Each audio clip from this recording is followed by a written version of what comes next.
পুজোর ছুটি কবে? সিদ্ধার্থ সিংহ। পুজোর ছুটি যাক না ওরা সিমলা দীঘাপুরে, আমরা না হয় মাঠ বাগানে করব ঘোরাঘুরি।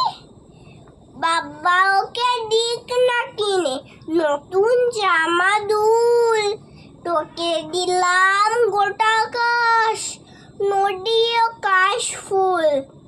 ওরা এখন ঘুরুক বেড়াক থাকুক ভালো মনে, আমরা বরং সকাল বেলায় শিউলি কুড়োই বনে।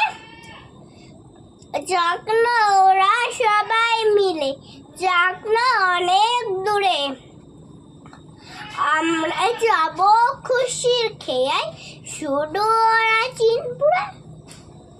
নমস্কার।